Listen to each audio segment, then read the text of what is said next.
Hiya, welcome to LSB Features Radio Channel, where our mission in life is keeping great radio from the past alive. And today we're going to New York City and Imus in the morning. Imus was a radio legend in New York, probably considered the first shock jock, getting to WNBC radio in New York in 1971, left for Cleveland for a couple years in the late 70s when he was brought back to WNBC. He was at WNBC right up to the end and actually hung around when the station flipped to Sports Radio 66 WFAN. Imus was their morning man, and he stayed there for many, many years until 2007 when he got into a little bit of an issue, lost his job, and then a few months later landed the morning show at 77 WABC, and Imus stayed there right up until he decided to retire in 2019. Now, there was a time there back in the 1990s when C-SPAN would bring its cameras and leave Washington and walk away from covering Congress. They would go to WFAN and broadcast Imus's show. I guess they got a lot of positive response because they wound up doing it several times. And I had a chance to record some of these shows when they were on C-SPAN. And in this, you get to see Imus doing the show, behind the scenes. And it's a fascinating watch because you get to see how quick Imus thought. The interaction between him and Charles McCord, and if you stepped on his wrong side during the show, you'd get to see the wrath of Imus live on TV. It was a fascinating watch. So let's go back to the 1990s with C-SPAN and Imus in the morning on 66 Sports Radio WFAN. Here you go, boss. We'll think about it. Certain money-saving calling plans may not be combined with other offers. Certain restrictions apply. Hi, I'm Imus in the morning. It is 3 minutes till the hour, and so I mentioned we're in New York and on C-SPAN 1 this morning, and essentially trying as best we can, sitting in a radio studio, not able to see anything, to cover this crash off of Long Island, and Charles will have the local news, and then the national news coming up here in just a couple of minutes and bring you up to speed on all of that. But it is... Giuliani's coming to the phone right now. Oh, okay. Good. He's ready to go. Here now, the mayor of New York City, Rudolph Giuliani. Good morning, Mr. Mayor. Good morning, Don. Thank you very much for agreeing to appear on this program this morning in what has got to be one of the most tragic events in the history of New York City. Tell me what you know so far. Well, we arrived here... a little after midnight. Oh, actually, about 11 o'clock last night. We've been here all night meeting with the families who arrived and trying to give them information about whether their family members were or were not on the flight. In some cases, we were able to, by getting manifests from other airlines, we were able to help the families and show them that their family members were not on this flight. But in most cases, the names do appear on the manifest, and we have personnel from the police department, the fire department, EMS, trying to help the families, particularly this morning when they may have to go out to Suffolk County to identify the bodies. We also have a lot of New York City Police Department personnel out at the scene, about 40 divers, emergency services personnel, and the director of the Mayor's Office of Emergency Management who are assisting with the operations that are going on in Suffolk County. Do you know if this flight recorder, is it maybe too early, but it's been recovered yet or any of that? I don't know.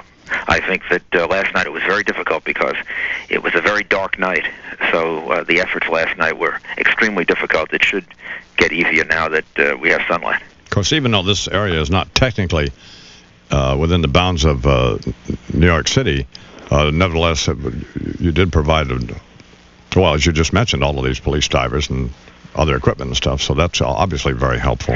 And we brought our all of our trauma teams out here to the airport because we knew there would be a lot of family members that would be here, and they've been very helpful. We have chaplains for both the police department and the fire department here, the community assistance unit, and there are a lot of people from TWA, their personnel that are helping. Unfortunately, the upper management of TWA has been non-existent.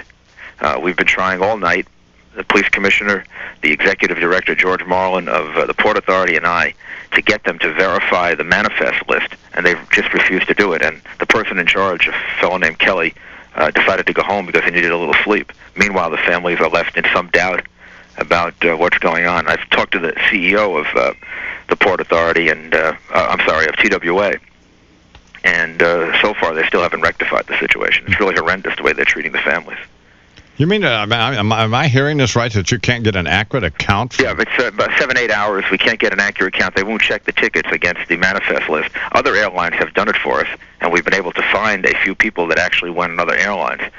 All night they actually came in on their day off to help the families here. But the person in charge, a fellow named Kelly, basically just walked out on these families, decided it wasn't important enough to spend the time to go through a verification of the names on the manifest. Is that, Mr. Mayor, is that Mike Kelly, the fellow? Yes, I believe that's the person. Nor would he return the police commissioner's calls, my calls, or George Marlin's calls. Well, I was curious myself why at 8 hours later we were hearing reports that the manifest, in fact, wouldn't be released until still later today. Because the upper management of TWA is unfortunately callous, has no regard at all for these families, and it really is an outrage. I'll be darned. It could be done in like 20 minutes. We got the list, and we've done the best kind of verification we could do. We actually got more cooperation from other airlines. We've looked at the list of people who went on other airlines to Paris, so we're pretty certain that we now have an accurate list.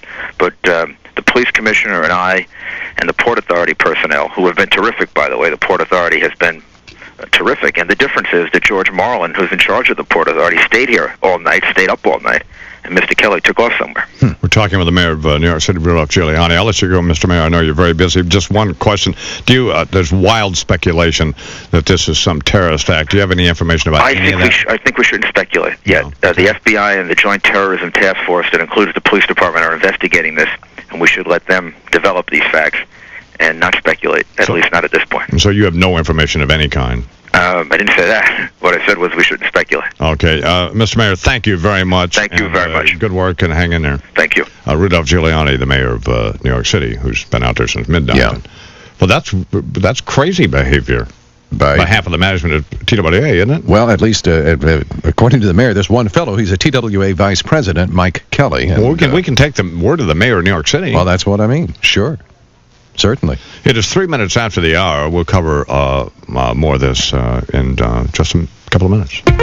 He's known as the world's greatest investor. We can replay that. Good. Yes. Good. Very good. The mayor, by the way, knew a 12-year-old kid, friend of his son's, who was on that flight. Oh, boy. Going over for an exchange program. How much I more wrote it in your script. How much more do you want to do on this? Do you want to take it from a federal angle next? Whatever we can do. I mean, we don't have any choice. Okay. We do what we can do. We just have to do it, Yeah, the mayor was great coming on, by the way. Because he had just gotten off a TV shoot, and they gave me a call. Said, let's get him on. It was terrific. I know the timing was a little rough at the top. That's fine. I'm going to replay it. Yeah. Do you want us to go after Pataki or no? No. It's the place to be. It's been 54 years since I bought my first stock. Well, I don't know, man. I think you should take him. I mean, if the governor wants to come on, I would take him. Yeah. Relent. I mean, I'm obviously being silly. If he wants to come on, that's fine. It's up to him, obviously. So you got this Giuliani tape queued up? Yes. Let's just replay it here. I'll introduce it. We'll do that now, right? Yeah. But this is more than cut the Supreme commercial. It is. Right now, there are great leases on every automobile. The heart racing Aurora? Yeah. The 88 and the Bravada, that new sport utility vehicle? Those two. Ooh, tell us everything. And sorry, time's up. For details, visit your local Oldsmobile retailer. This guy is smarter than he looks. Thanks. Hey.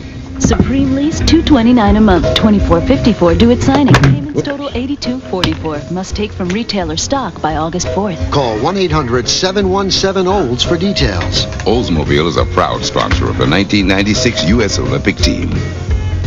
It is 5 minutes past the hour here on the Imus the Morning program, and we are live in New York City this morning on the Westwood One radio network. Here, part of the Infinity Broadcasting Empire, and also on C-SPAN 1. And I spoke with Mayor Rudolph Giuliani of New York City just a few minutes ago, and it was during a local break, and then it's difficult for me to keep track of where I am here. Yeah. But, I mean, well, I know where I am, but you know what I'm saying. Yes, I do. Within the hour. Yeah. And then took it into the top of the hour when many of the affiliates across the country cut away. So I'm simply going to replay that conversation in which the mayor makes a startling assertion that the top management at TWA has been callously uncooperative in verifying who was aboard this aircraft. But anyway, here is my conversation just a few minutes ago with the mayor of New York City, Rudolph Giuliani. Here now, the mayor of New York City, Rudolph Giuliani. Good morning, Mr. Mayor. Good morning, Don. Thank you very much for agreeing to appear on this program this morning in what has got to be one of the most tragic events in the history of New York City. Tell me what you know so far. Well, we arrived here a little after midnight. Oh, actually, about 11 o'clock last night. We've been here all night meeting with the families who arrived and trying to give them information about whether their family members were or were not on the flight. In some cases, we were able to, by getting manifests from other airlines, we were able to help the families and show them that their family members were not on this flight. But in most cases, the names do appear on the manifest, and we have personnel from the police department, the fire department, EMS, trying to help the families, particularly this morning when they may have to go out to Suffolk County to identify the bodies. We also have a lot of New York City Police Department personnel out at the scene, about 40 divers, emergency services personnel, and the director of the Mayor's Office of Emergency Management, who are assisting with the operations that are going on in Suffolk County. Do you know if this flight recorder is maybe too early, but it's been recovered yet, or any of that? I don't know. I think that last night it was very difficult because it was a very dark night. So the efforts last night were extremely difficult. It should get easier now that we have sunlight. Of course, even though this area is not technically within the bounds of New York City, nevertheless, you did provide, well, as you just mentioned, all of these police divers and other equipment and stuff, so that's obviously very helpful. And we brought all of our trauma teams out here to the airport because we knew there would be a lot of family members that would be here, and they've been very helpful. We have chaplains for both the police department and the fire department here, the community assistance unit, and there are a lot of people from TWA, their personnel that are helping. Unfortunately, the upper management of TWA has been non-existent.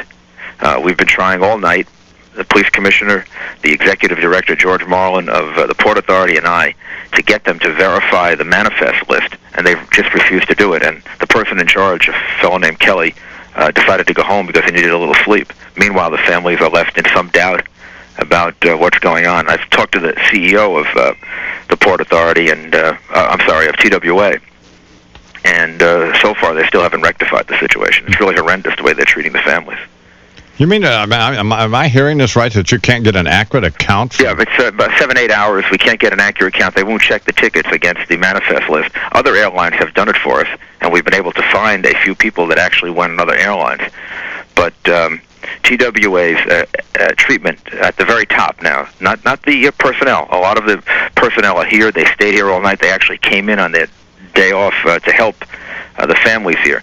But the person in charge, a fellow named Kelly, basically just walked out on these families, decided it wasn't important enough to spend the time to go through a verification of the names on the manifest. Is that, Mr. Mayor, is that Mike Kelly, the fellow? Yes, I believe that's the person. Nor would he return the police commissioner's calls, my calls, or George Marlin's calls. Well, I was curious myself why at 8 hours later we were hearing reports that the manifest, in fact, wouldn't be released until still later today. Because the upper management of TWA is unfortunately callous, has no regard at all for these families, and it really is an outrage. I'll be darned. It could be done in like 20 minutes. We got the list, and we've done the best kind of verification we could do. We actually got more cooperation from other airlines. We've looked at the list of people who went on other airlines to Paris, so we're pretty certain that we now have an accurate list. But the police commissioner and I and the Port Authority personnel, who have been terrific, by the way, the Port Authority has been terrific, and the difference is that George Marlin, who's in charge of the Port Authority, stayed here all night, stayed up all night, and Mr. Kelly took off somewhere. We're talking with the mayor of New York City, Rudolph Giuliani. I'll let you go, Mr. Mayor. I know you're very busy. Just one question. There's wild speculation that this is some terrorist act. Do you have any information about any of that? I think we shouldn't speculate yet. The FBI and the Joint Terrorism Task Force that includes the police department are investigating this, and we should let them develop these facts.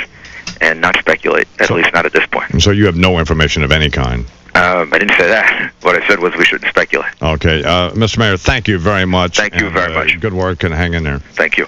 Rudolph Giuliani, the mayor of New York City, here on the Imus Morning program. Well, that's two fascinating comments out of that conversation. One, the lack of cooperation from these folks at TWA.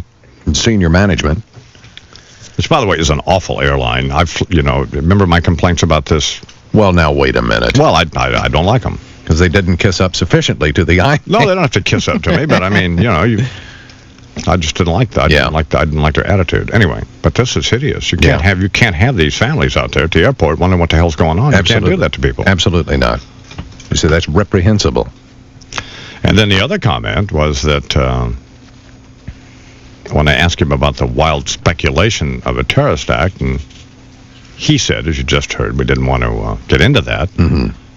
And I said, well, so then you have no information about that. And then he said, well, I didn't say that. Yeah. But he has nothing that he wishes to speculate about. I like him. See, we talked with Mayor Ed Koch yesterday, and he and Ed Koch are having, I don't know, just between them, and they apparently have some feud going on. Yeah, it's a personal thing. But as I told Mayor Koch, I like Rudolph Giuliani, and the Mayor Koch accused me of being a Giuliani lackey, part of the inner circle. I think that's. But I'm not part of his inner circle. No. I just, I felt it would be less than candid if I didn't tell Mayor Koch that I didn't like him. But I mean, and I guess the Mayor Koch admits, as does everyone else, that he does a marvelous job running the city. That's right. Their little falling out was on a personal basis. Exactly. Personal deal. I don't know if that's all about it. It is 12 minutes past the hour. There are, of course, other news, but none of really any significance. Harold Evans over at Random House yesterday introduced the author of this dreadful book, Primary Colors, and I like Joe Klein, and he's been on this program a few times, and he's a fine writer for Newsweek magazine. Fine columnist, certainly. And a consultant, such as it is, to CBS News. But this book was just, it was just dreadful. It was okay. No, it wasn't. It was dreadful. A Romana Clay, a thinly veiled account of the '92 campaign involving the Clintons, and became hugely successful, sort of because of that, but primarily because of this speculation as to who actually wrote it. That's right. And the Washington Post got a hold of some handwriting from the original manuscript and some of Mr. Klein's handwriting, and synced them up and revealed yesterday that Mr. Klein wrote it, and then he fessed up in a dopey news conference yesterday, and says that he hopes to write more novels under the pseudonym Anonymous. And I would just say this to Mr. Klein: do not quit your job at Newsweek to do this. And we can understand why you want to write them under the pseudonym Anonymous. Anyway, a tragic morning in New York and across this country. And we just spoke with Mike Breen, who is a sports reporter on the Imus in the Morning program, and he is covering women's basketball for NBC and the Olympics, and a fairly tense situation there with the media in Atlanta, and I would imagine with the athletes as well. Sure. We'll talk with Senator Chris Dodd, and a little later this morning, perhaps, Mary Matlin. We were scheduled to speak with Tom Brokaw, but for some reason Mr. Brokaw is unable to appear, and he may have other... Oh, yeah. I imagine he has duties with the Today Show. Legitimate. And with MSNBC. Mm-hmm. But in light of this deal I just made yesterday with MSNBC to allow them to simulcast this program beginning September 3rd on MSNBC every morning from 6 to 9 Eastern Time, I would expect a higher level of cooperation, but having said that, I do understand. Okay. It's 1:15. Imus in the morning. The Johnsons just got new Microsoft Home Essentials. It includes Microsoft home PCs like Word, Money, Bookshelf, and Internet Explorer. This will be the 7th Olympics that he's at. Honey, I he wants to know if you writing thank are interested in talking to him. Can we track good. Where is he? He's home. Yeah. Bobby, you're after me. 7:30? Putting your soccer team schedule in Microsoft Works. And I'm after him. Who are you? I'm the lawn guy. I need Microsoft Bookshelf to reference types of grass. Grab grass, goose grass, and after I'm done, the pizza guy needs Microsoft. Well, I just threw out a name. I mean, I don't know if the I'm in wants to. Oh, okay. This is the name. I bet if you guys were looking for names. New Microsoft Home Essentials. So ask There's him. something for the whole family. And everyone else, too. Honey, the mailman's exploring the Louvre website. But he could address, Check out the mummies. the safety record of that New aircraft. Microsoft Home Essentials with Word, Works, Money, Bookshelf, and Internet Explorer. You can upgrade for around $109 until September 30th. Some restrictions apply. See your reseller for details. I'm not sure if you became an altar boy first or you had a cup of coffee first. It's amazing how many New York stories involve a cup of coffee. The Maxwell House Coffee Company asked New Yorker Robert Walsh about his most memorable cup. I'm the fifth of seven. I have two older brothers, I have two older sisters. There are certain times where you rode your bike around the block for the first time, where you became an altar boy, where you joined Little League, and when you drank coffee. I can't put the specific on that day, but there was a time where coffee was then allowed. It was a rite of passage. It probably was my dad, on a Saturday morning dipping an Italian cookie. That was my mother's selection for those cookies, into his cup of coffee and looking over and probably saying, it's time. We didn't have the discussions about the birds and the bees. We had the discussion whether it was time to have a cup of coffee or not. As long as families gather around kitchen tables, Maxwell House will always be good to the last drop. Michael York doesn't sell ice cream, but when his truck rolls down Elm Street, children are glad to see it. Michael drives a PSE&G truck with a child watch symbol on it. No bells, no whistles, just a child watch symbol that tells kids if they're ever in trouble, they can go to a PSE&G truck for assistance. Our crews are in contact with a dispatcher who can call the police, firemen, or an ambulance right away. Child Watch is led by PSE&G employees like Michael York, a foreman and father of two, who are committed to serving even the tiniest customers. That kind of commitment is why we can offer 9 written guarantees that say we'll perform or we'll pay our residential customers $25 and business customers $100. With employees like Michael York, we know we'll come through, even if we don't have bells on our trucks. PSE&G, the power of commitment, guaranteed. Nothing's as hot this summer as Bell Atlantic 9X Mobile's great deal of 20 to 200 local minutes free for 3 whole months. That's what you'll get when you sign up on select minute-included price plans now. If your plan comes with 20 minutes, get 40. 40 minutes gets you 80, up to 200 free minutes. Want more? Get Talk Alone Plus for as low as $19.99 monthly access. Save $5 every month. And get the largest local calling area in New York and New Jersey, so you can use your free minutes to call from Cape May to Montauk. And how about a Bell Atlantic 9X Mobile Beach Bag filled with all kinds of great summer stuff? It's free too, with a new annual activation. So don't miss our hot summer deal. Call 1-800-255-BELL. That's 1-800-255-BELL. Or come into any of our 31 Bell Atlantic 9X Mobile communication stores. Nothing's as hot this summer.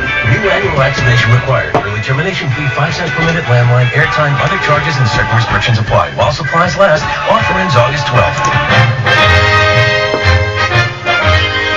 Good morning. I'm Eileen Marchese calling for the Bell Atlantic 9X Mobile Fan Highway Patrol. We do have better news on the Connecticut Turnpike. Northbound, all lanes reopened into exit 26 in Bridgeport. A 2-tractor-trailer accident cleared, and the southbound side just slow with residual delays through Bridgeport and your usual volume right down through Fairfield. The Merritt Parkway is your best bet. Southbound Major Deegan jammed into the area of the Yankee Stadium, and it is completely packed for several miles with another 2-tractor-trailer accident left and center lanes right in front of the stadium. And northbound side of the Garden State Parkway, we have an overturned vehicle on the ramp to exit 138 in Kenilworth. Street cleaning rules are in effect today. 75 degrees and clear, a mix of sun and clouds, hazy, hot, and humid, high around 90 degrees. And if you've been injured or involved in an accident, call Coppola and Associates. They'll fight for the most money and the fair play you deserve at 1-800-FAIR-PLAY. I'm Eileen Marchese Cohen for the Bell Atlantic 9X Mobile Fan Highway Patrol. Imus in the Morning 2020 Sports rolls on.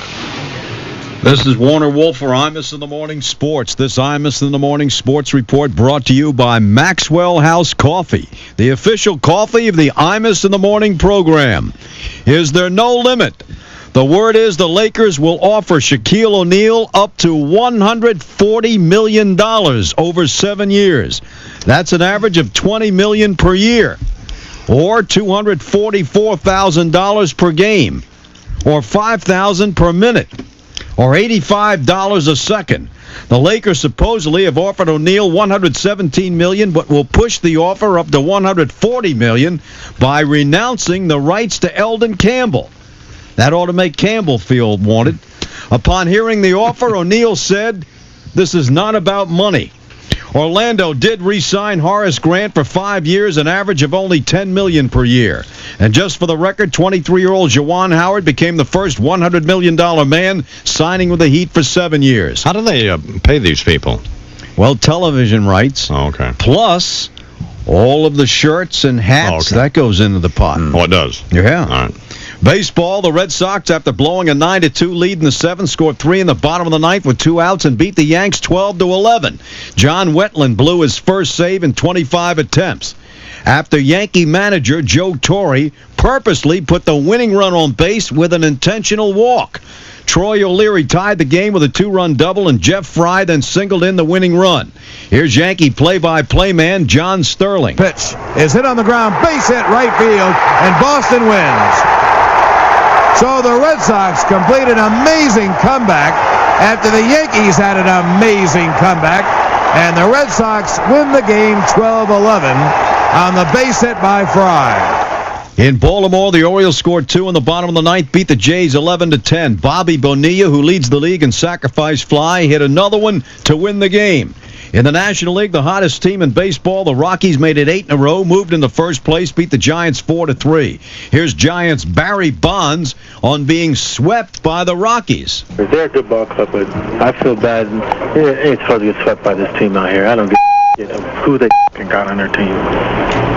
That's crazy.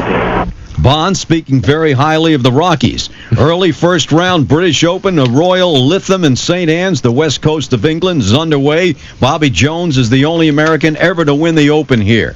Marge Schott has done it again for passing out a memo last week telling her employees that she will remain involved in the front office. Baseball has banned Schott from her Riverfront Stadium offices, her luxury box, and the field.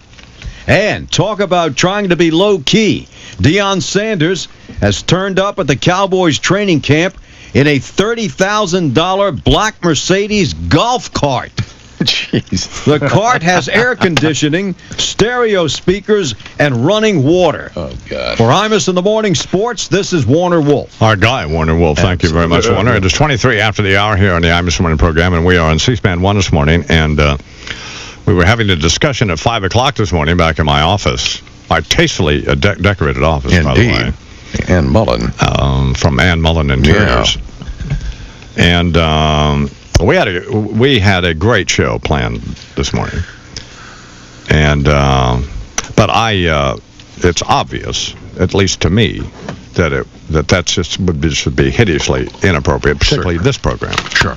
So we're doing the very best we can to cover this with the limited resources that we have. Being part of the Westwood One radio network, and now my nascent association with MSNBC, which has proved, at least this morning, not to be that productive. And so I'm not apologizing for the program at all this morning, but I just thought it would be fair to tell you that. And we had a discussion with C-SPAN early this morning about whether to do this at all, and I recommended that they not do it, and they said that they wanted to because they didn't. One, had no other programming. You got 4 hours to fill here for crying out loud. And two, wanted to at least cover what we were going to do. Yeah. And so I thought that was fair with them. Carol Zimmer is holding. It is 24 after the hour, and here now she's from NBC News. Yes, she is. From NBC News, covering all of this, Carol Zimmer. Good morning, Miss Zimmer. Good morning, Mr. Imus. Tell me what you know. Well, according to Congressman Michael Forbes, he says 65 bodies have been recovered. They are being tagged. They're going to be autopsied because officials feel that if it was a bomb or some foul play, that there would be traces of chemicals in the bodies of the victims. And any evidence of that yet, or was it too soon to know? No evidence of that yet. We're waiting for National Transportation Safety Board officials to arrive here, but the only thing we know is what eyewitnesses said about the crash, and that was that they saw this huge fireball. Officials say it was an explosion, but they don't know what caused it. Where are you right now? I am actually at the Coast Guard station, and I am at the beach. It's a beautiful day, and it's very ironic that we're here for this really strange and horrible reason. Where are they taking the material that they have recovered to where you are? Or? Yes, they're taking. There's a makeshift morgue at the Coast Guard station. The crash happened between 9 and 10 miles off the coast, and we are right on the coast in East Mauritius. So they have the makeshift morgue at the Coast Guard station. They're recovering the debris. They're asking people not to touch anything that they may find, boaters who may be in the area, because they're treating this as a crime scene, even though nobody knows if it was a crime yet. But all of this debris could be evidence. And there are no survivors? There are no survivors. Officials, they say, well, there's always hope that somebody survived, but the fact of the matter is that after 12 hours in 61-degree water, there is zero probability of survival. So there are no survivors. I'm talking with Carol Zimmer of NBC News, and you're listening to the Imus in the Morning program across the country. We're also on C-SPAN 1 this morning. I spoke with the mayor of New York City, Rudolph Giuliani, just a few minutes ago. He said he gave us some startling information, and that was essentially that he, the police commissioner, and others were getting zero cooperation from the top management people at TWA, even a lack of cooperation in getting TWA to reveal who was on the plane. Do you know anything about that? No, I heard he was at Kennedy Airport saying that, and we heard he said that. I don't really know anything about it. I know that the survivors were supposed to go to the airport, and they were supposed to be dealt with, not the survivors, but the family and the relatives and the friends of the people on the plane were supposed to go to the airport, to the Ramada Inn, and they were going to be dealt with there. But I know nothing about what the TWA folks are doing. And then I also asked the mayor, because as you obviously know, there's wild speculation throughout the country and all media that this was a terrorist act, and the mayor cautioned us wisely, and I would imagine everyone else, not to speculate on that. And I asked him, then did that mean that there was no evidence of that? And he said he didn't say that. So do you have any information about any of that? No, they've been telling us they don't know. They have no indication that it was a terrorist bomb. They say there were no explosives on board, so that makes it a little bit more problematical as to what might have caused this explosion.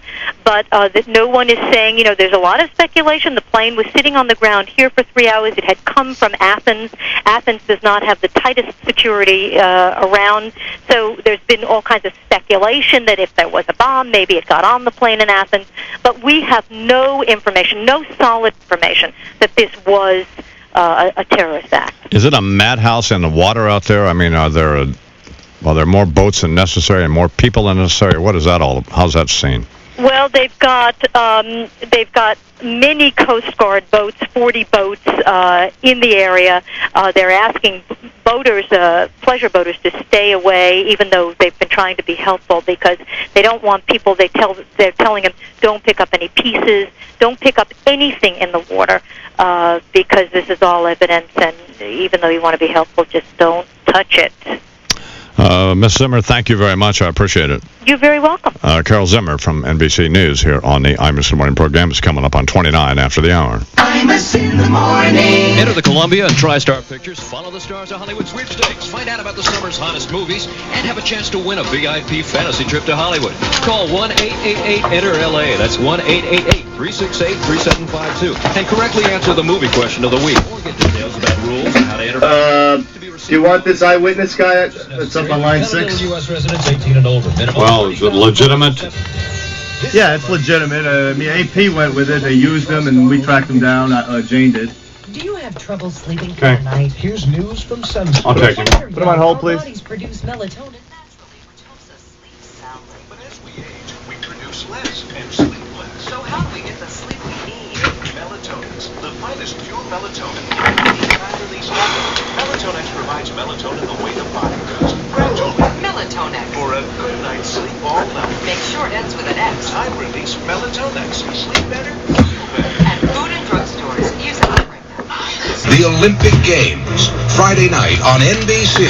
The moment we've all been waiting for arrives as the youth of the world, over 10,000 strong, from all corners of the globe. You know who else was in there yesterday? Was Larry Kinney brought his daughter in, Ashley. I saw her. And overnight, you know, Mike Lupica's holding as well as Michael Connor. they just turn into these. Yep. Hey there. Hi. How are you? I'm okay. How are you? 30 seconds. Countrywide home loan. You hungry? You received a rate that was one of the. You hungry? And our exclusive rate guarantee Speaking of that, rate will go up. It can even go down. I don't know. So the home you choose today. Might have some orange juice and toast.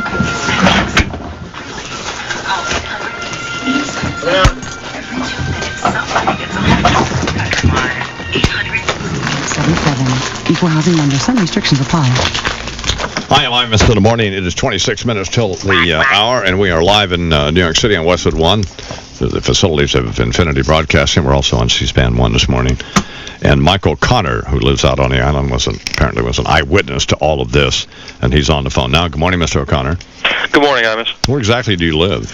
I don't live on Long Island. I live on the shoreline of Connecticut, probably about 40 miles east of where you live in Southport, about 15 miles east of New Haven. I was at a local town beach. It's called the Madison Surf Club, and I saw the eruption in the sky. I didn't know what it was at first. Like, originally, I thought it might be a distress flare, but I've seen distress flares before. It wasn't that. So I called my communications center to notify them. So you actually saw the thing blow up, but you didn't realize it was an airplane? I had no idea what it was at the time. I knew it was something unusual.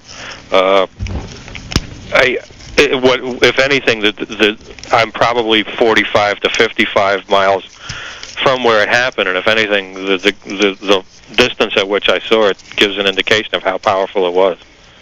I actually live in Manhattan, Mike, but we do have a house up there in Southport, which is on the water. And I was up there yesterday to take my cat up there because... Collins? Yeah, because Collins has to stay there with the housekeeper because... we don't want to hear anymore. Okay. Yeah, that's Deirdre and I are going out to... Fine. Sedona, Arizona. Originally, again, my first indication, I'm a police officer. I'm a patrol sergeant in the town police force here. In fact, you were here last year on a book signing at R.J. Julia. Were you part of my security detail? No, I wasn't working that day. Sergeant Bob Stimson was running security that day. But originally, again, I thought it was some sort of pyrotechnic, but I could see the north shore of Long Island. I could just see the lights coming on. It was right around dusk. And based on that perspective, I knew it wasn't in Long Island Sound. And then my next thought was, well, if it's out over Long Island somewhere, it must be, whatever it was, must be real big. There were brush fires on the south shore of Long Island last year, and we could see the glow from them at nighttime. And this was, while it wasn't all across the horizon like something like that, I knew it had to be something very unusual. The thought of a plane exploding did cross my mind, but you never think that a tragedy like that, you actually witness it. I've never seen an aircraft explode before, and I hope never to have to again. Well, Officer Connor, thank you very much. You're welcome. Okay. Michael Connor, who is a police officer here in the Hours Morning program, saw what he later learned was this TWA Flight 800 blowing up. So. The moment of catastrophe, yes. It is 23 minutes till the hour here on the Eyewitness Morning program. Mike Lupica is a nationally syndicated sports columnist who writes in Esquire and appears on, well, he'll appear on anything. He's on ESPN, but he's covered 7 Olympics. Yeah. That would include like summer and winter, right, Mike? Yes. So we wouldn't be going back like 7, because you're not that old, right? No, the first one I ever attended was the one at Lake Placid in 1980. Oh, okay. So, and you're not the best flyer in the world, look, having known you for 15 years, so...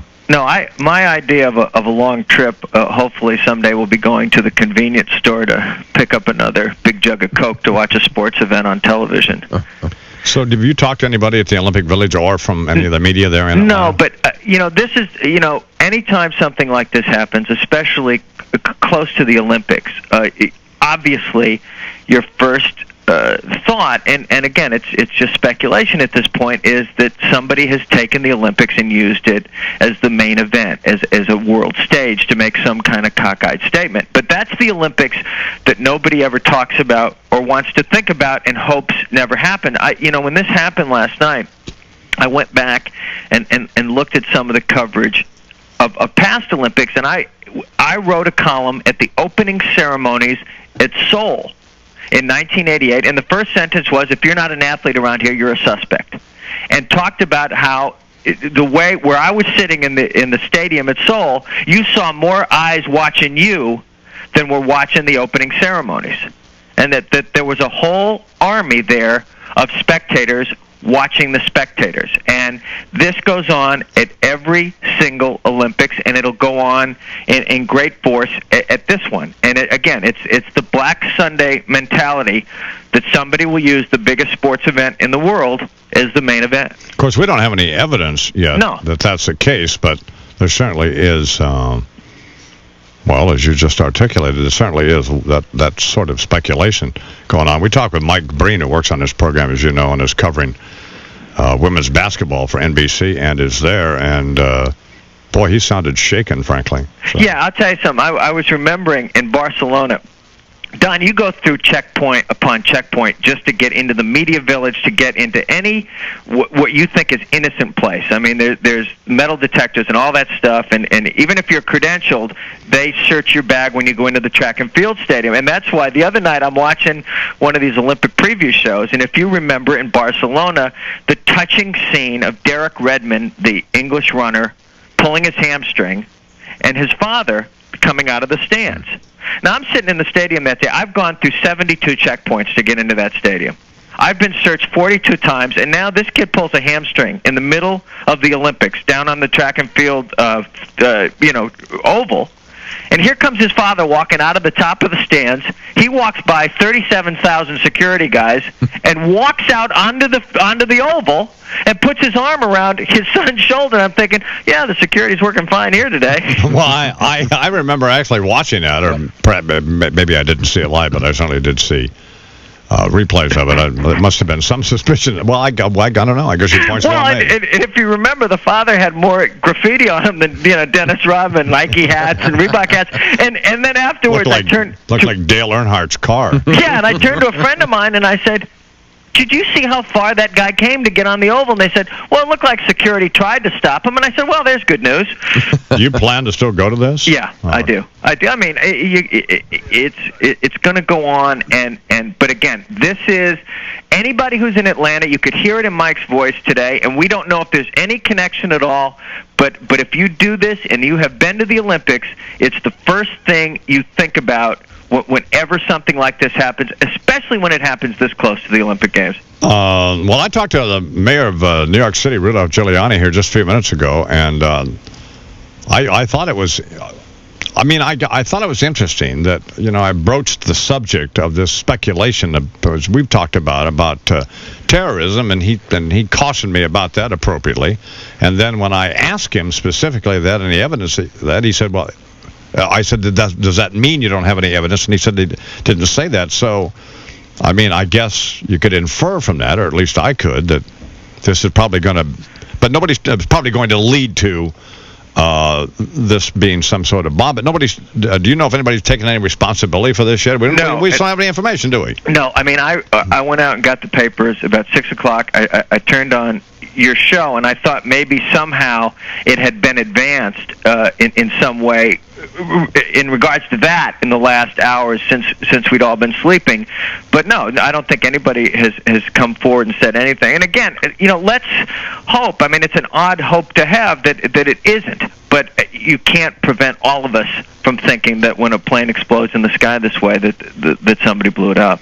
On another note, which I find interesting, in that yesterday, NBC announced that this association with the Imus in the Morning program and MSNBC, and we have gotten about as much cooperation from NBC in our attempt to cover this for this program. Well, I think it's safe to say about 12 to 15 million listeners, as apparently the families of the people who were killed in this crash are getting from the upper management of TWA, at least according to the mayor, in that they can't get any top management people from TWA to even reveal who was on the plane.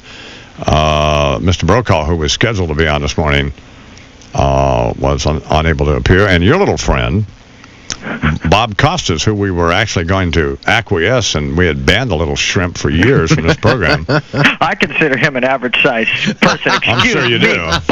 Here, and you, I know he's a friend of yours, and I know you'll see him. And the information that was given to one of my producers, or my primary producer, Mr. McGurk, was that Mr. Costas is not doing radio. Please. It's... Do us a favor, Mike. Punch him in the knee when you say him. I mean, I don't know what he's thinking about, but I know his cue is off the charts, but we'll see if we can't rectify that. As soon as I see him in Atlanta, I'm going to encourage him to undergo rigorous counseling but I think the guy who's going to have to take the fall here, let's go right for the top guy, the guy who was on the conference call turning it into a yuck fest with you, Andrew Lack, the head of NBC News. How does that guy not have his own talk show, Don? I'll be talking with Mr. Lack at 10:01 this morning. Now, is it MSNBC or Imus NBC now? Mike, thank you very much, and take care of yourself, and we'll talk to you from Atlanta. Okay, bro. Mike Lupica here on the Iverson Morning program at 16 till the hour. Mike Barnacle, one of the premier columnists in this country, a regular contributor to the NewsHour with Jim Lehrer, and his home paper is the Boston Globe. We'll talk with Mr. Barnacle coming up. Imus in the morning. This fear of abandonment? First my husband, then the office, then my whole bowling league. They're gone. When did this start? A few days ago, about the same time as... Well, I just think this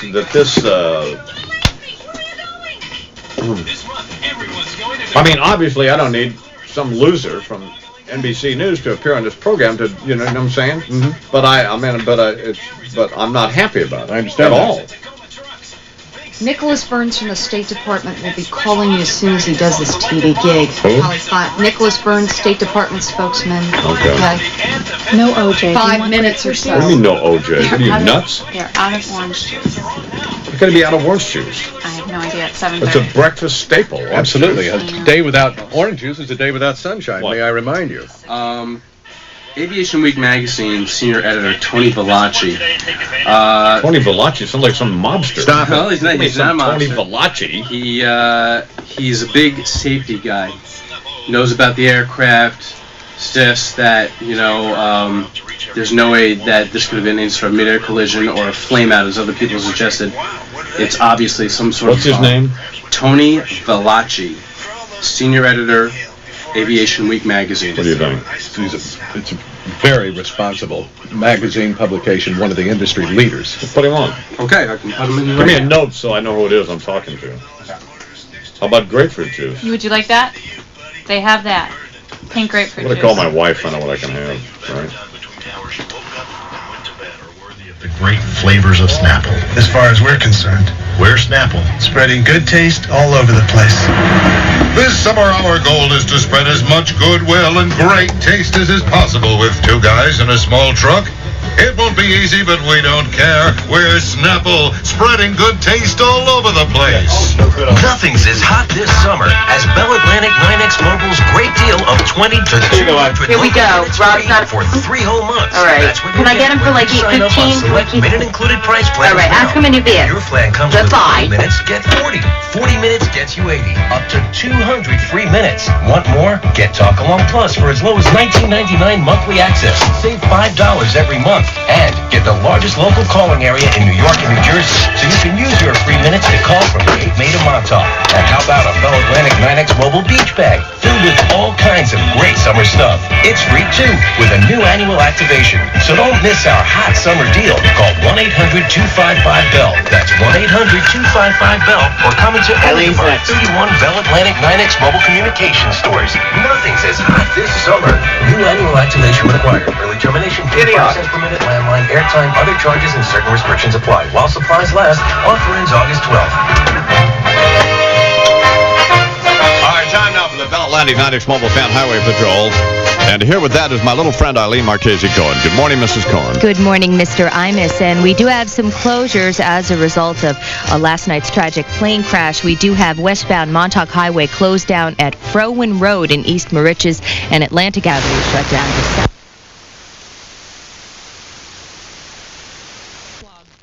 The Ponquag Bridge to West Hampton Dunes in West Hampton, and Brookhaven Airport in Suffolk County is closed except for emergency aircraft involved, of course, in the recovery operation. In the Bronx, avoid the southbound Deegan. It is jammed into the area of Yankee Stadium, but they've cleared that two-tractor trailer accident. It's still backed up to the Cross Bronx. 75 degrees and clear, partly sunny, hazy, hot, and humid today. Chance of afternoon thunderstorms, high of 90 degrees. And this report sponsored by Coppola and Associates. I'm Eileen Marchese Cohen for the Bell Atlantic 9X Mobile Fan Highway Patrol. Hi, I'm Imus in the morning. It is 11 minutes till the hour. Mike Barnacle is a regional editor, contributor to the News Hour with Jim Lair primarily. He is one of the premier columnists in America writing for the Boston Globe, and he is here with us now. Good morning, Mr. Barnacle. Good morning, Mr. Imus. You know, on this very disturbing morning, I am reminded of Oklahoma City and the frenzy that we all went through in naming Arab terrorists as principal suspects in the first 24 hours after that horrific day. And it's just wise, I think, to just step back and consider that this could be an accident, or it could be anyone. But I mean, the idea of whipping ourselves into a frenzy over potential terrorism, it is so debilitating. It's incredible. As I have mentioned a couple of times, I talked with the mayor of New York City a few minutes ago, and he cautioned exactly against that, but did seem to imply, or maybe I just inferred from his implication, that this was something like that. Maybe not a terrorist act, but some nut put a bomb on a plane. But we don't know that. I heard that, and I think you're right to draw that inference. It's just it is so draining to think that someone would blow up one of our planes in the sky. I mean, it strikes at the very core of our freedom. I mean, in this country, people have tremendous mobility. We value it, we treasure it, and anything that impedes it, it causes such depression among. I haven't bumped into a single person today who is not depressed because of events on the fringes of New York City that affect probably no one they know, and yet they figure it happened to them. Well, I was watching Brian Williams on, this is not a cheap plug, though it sounds like it, I know, but I was watching Mr. Williams on MSNBC last night, and I fell asleep, which is no reflection on Mr. Williams' performance. I was just dead tired, and Deidre woke me up at 2 o'clock this morning, and he was still on, and she was as shaken as since our wedding night, so, But I mean, it's not. At least last night there was an explosion. But God, what a nightmare. Well, do you plan? Are you going to Atlanta or? No, I was up until about 3 weeks ago, but for reasons having nothing to do with nothing, we decided against it. Yeah. But I mean, it's a depressing day. It is a truly depressing day. And, I've seen temporary morgues before. I've seen hundreds of bodies stacked up. But the thought of, just innocent, carefree people with no thought given whatsoever to the fact that they might be in potential danger going up in that sky and bang, 1 second. It gives you a good read on when you tell God, you want to make some plans for the future. Boy, you just never know. I forget the first event that we... that occurred like this, in which we were on the radio. It could have been when John Lennon was shot, and it could have been that I remember that I was on the radio and then had to go on the radio that morning and conduct a program. How do you do that? Well, you don't do it very well. But and back in those days here in New York when I was on NBC. Well, you were drunk then. Yeah, and almost everybody listened to me, and so I was the one who, unlike now, I was the one who had to tell most people that John Lennon had been shot, at least those people listening to the radio. But the point I was going to make is that we have had so many of these incidents, when they shot that Korean airliner down, the Oklahoma City bombing, a number of these other incidents, that we have now reached a point where, as Charles and I and several of us and Bernard were all talking this morning, we now have a routine that we go through when one of these things happens, and that's a statement in itself about the state of our country and this world. Yeah, we do have disaster routines, but they are different. We have grown immune to the shock of multiple murders in our city streets, but we certainly have not grown immune to the shock of 200 and some odd people being blown out of the sky in what we don't know. We don't know how they were blown out of the sky, but I mean, this is still shocking. And the mayor of New York City also said, which I find just outrageous, and there's no reason not to believe him, that the callous lack of cooperation that they are apparently getting the families of these people who were killed in this.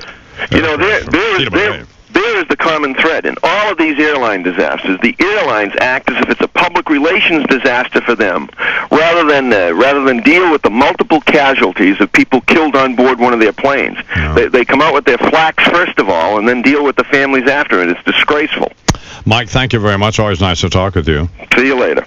Mike Barnacle from the Boston Globe here on the Imus in the Morning program. But that did occur to me while I was talking to him. Not any great philosophical point to make, but that so many of these things have happened that we have a routine now that we, if it happens when we happen to be on the radio the next morning.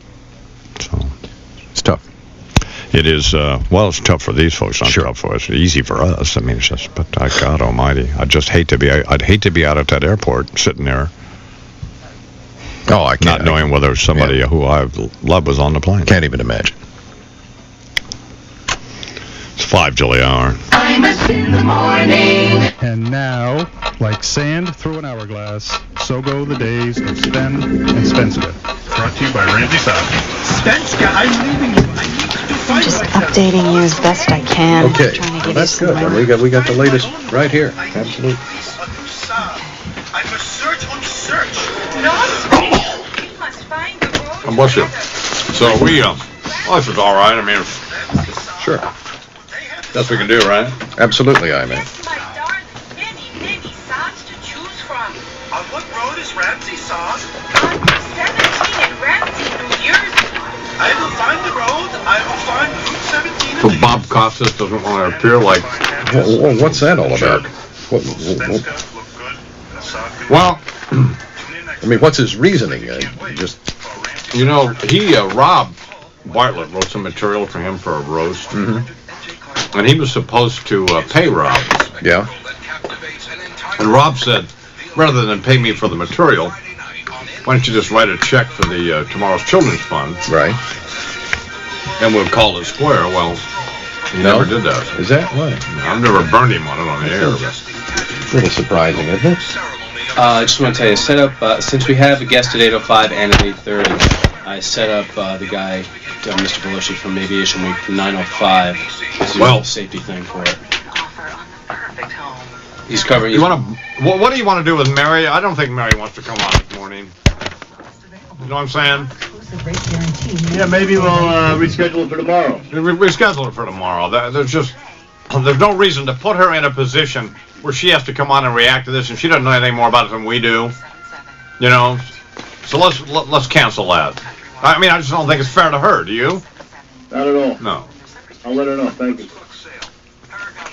Still have calls into Pataki's office. The FBI is not talking this morning.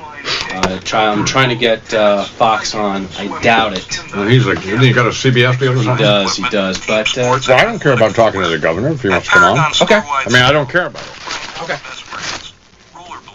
He's not going to have anything to offer any more than Giuliani did. Plus, he's not as smart as the mayor. So. And many more. You'll also find the best selection because the warehouse is right there. The best answers to your questions because the buyers are right there. The dope. Best service because the owners are right there.